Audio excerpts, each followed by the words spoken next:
राम राम भाइयों, आपका अपने YouTube चैनल खेती वाला पर स्वागत है। भाइयों, आज की वीडियो में बात करेंगे धान के अंदर ब्लास्ट को कंट्रोल करने के लिए कौन सा फंजीसाइड यूज करें और BPH के कंट्रोल के लिए कौन सा इंसेक्टिसाइड यूज करें और उसके साथ बोरान और NPK का महत्व क्या रहता है धान की फसल में। मोस्टली भाइयों, सभी क्षेत्रों में धान लगभग 60 से 70 दिन का हो चुका है और कई एरियो में तो धान बालियां भी बाहर आ चुकी हैं और कई एरियो में अभी धान गाभे की अवस्था से बाहर आ रहा है। आप सामने देख रहे होंगे खेत में ये लगभग 5% एरिया धान का बाहर आना स्टार्ट हो गया है, बालियां निकलने लग गई हैं। ये सबसे बेस्ट टाइम है धान में फंजीसाइड देने का। भाइयों, इस समय मोस्टली बरसात के मौसम ठंडा गरम और वातावरण में नमी ज़्यादा रहती है, जिसके कारण आपकी धान की फसल में नेक ब्लास्ट, सीड ब्लाइट देखते होंगे, जो नीचे से धान आपका सड़न पैदा होने लग जाती है, उसे बोलते हैं ये हल्का सा आपको दिखा होगा एक पौधा, ये उसे भाइयों बोलते हैं सीड ब्लाइट। बहुत ही खतरनाक रोग है ये। अगर इसको समय से कंट्रोल नहीं करते हैं तो ये पूरे धान में बड़ी तेज़ी से फैलता है। जैसे जैसे बारिश होगी अगर और धूप निकलेगी, उतनी तेज़ी से ये स्पीड से फैलता है धान की फसल में और बहुत तगड़ा नुकसान करता है भाइयों ये। तो इसे कैसे कंट्रोल करना है, कौन सी दवा यूज करनी है और कितनी मात्रा में यूज करनी है।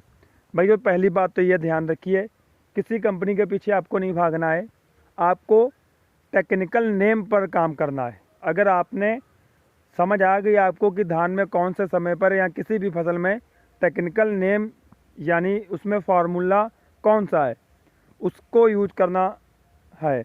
अगर आप नाम के पीछे, ब्रांड के पीछे भागेंगे तो आपका पैसों में बहुत नुकसान होगा। आजकल बहुत सी कंपनियां ऐसी हैं जो उसी ब्रांड को, उसी टेक्निकल नेम को बहुत हाई रेट पर दे रही हैं। कुछ ऐसी भी कंपनियां हैं जो उसी फार्मूले को कम रेट पर उपलब्ध करा रही हैं। तो भाइयों, सबसे पहले बात करते हैं ब्लास्ट के लिए यानी कि फंगस के लिए। फंगस के लिए आपको सबसे अच्छा फंजीसाइड है एजोक्स्ट्रोबिन प्लस टेबुकोनाजोल। ये दोनों का कॉम्बिनेशन आता है। ये लगभग 1500 रुपये से स्टार्ट होता है लीटर और 2000 रुपये तक लीटर जाता है। अलग अलग कंपनियों का अलग अलग रेट है और ये 1 लीटर को आपको 4 एकड़ में करना है, यानी कि सीधा सीधा आपका ये 400 से 500 रुपये प्रति एकड़ खर्चा आएगा। यानी कि 1 एकड़ में आपको 250 ml यूज करना है। ये हो गया आपका फंगस के लिए कंट्रोल करेगा ये, और इसका रिजल्ट 25 से 30 दिन तक भाइयों रहता है। अब बात करेंगे भाइयों BPH, ब्राउन प्लांट हॉपर, जिसे बोलते हैं भूरा तेला।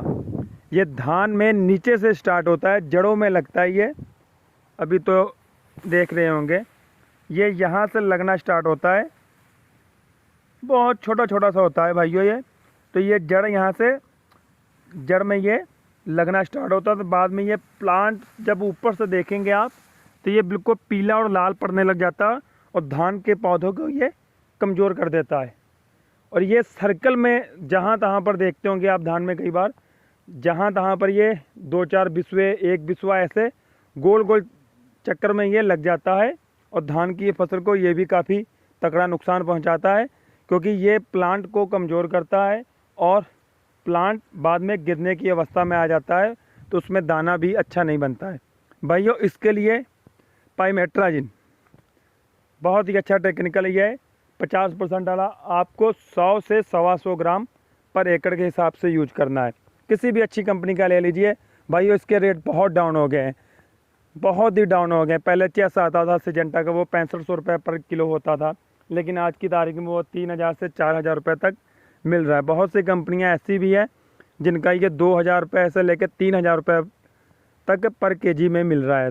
इसको आपको रखना है 120 ग्राम पर एकड़ के हिसाब से, 100 से 125 ग्राम। वैसे हम 120 ग्राम यूज करते हैं। भाइयों, अगर आप NPK और बोरान को अलग स्प्रे नहीं कर पा रहे हैं किसी कारणवश, क्योंकि आजकल खेती में बहुत ज़्यादा लेबरी का खर्चा हो गया है, तो किसान भी सोचते हैं कि एक ही साथ हो जाए।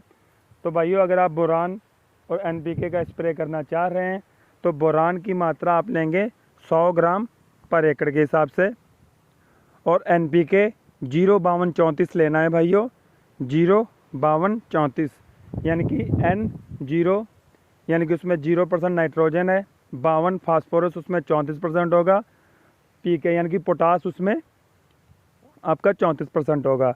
ये धान में बहुत ही अच्छा रिजल्ट देता है, और ये धान में बालियाँ को मुंजर होती है ना, जो उसमें पूरा भरने का काम करता है, और दाना ठोस रहता है, और चमक भी इसी से ही आती है भाइयों। इसको लेना है आपको 1 किलो पर एकड़ के हिसाब से। चारों चीज़ों का अलग अलग घोल बना लेना आपको, और बाद में इसको टैंकी में मिक्स कर लेना है और अपने खेतों में स्प्रे करना है। भाइयों, एक बात का ध्यान रहे, जब आप NPK यूज कर रहे हैं तो धान में जब भी स्प्रे करेंगे तो प्रेशर है जो वो यहाँ पर नहीं लगना चाहिए, सीधा नोक पर नहीं आना चाहिए, वरना यहाँ से बर्निंग स्टार्ट हो जाएगी, आपका खेत बिल्कुल बेकार लगने लगेगा, वो मज़ा नहीं आएगा। फिर प्रेशर ऐसे ऊपर को रखना है जो ऊपर से नीचे को गिरे। और दूसरी बात का ये ध्यान रखना है कि पानी की मात्रा 150 लीटर से कम नहीं होनी चाहिए। अगर आप 100-125 लीटर पानी लगाएंगे तो रिज़ल्ट आपको अच्छा नहीं मिलेगा। कोशिश करें कि 150 मिनिमम और 200 तक पहुंच जाए, फिर तो भैया बहुत ही गजब का रिजल्ट मिलता है, क्योंकि फंजीसाइड और इंसेक्टिसाइड जितना ये जो दोनों बताइए नीचे से ही सड़न पैदा करते हैं, ये ऊपर से नहीं होता है। जितना आप करेंगे ये नीचे दवाई जाएगी और जड़ों से ही ये कंट्रोल होगा, और आपको अच्छे रिजल्ट मिलेंगे अगर आप ज़्यादा पानी यूज कर रहे हैं।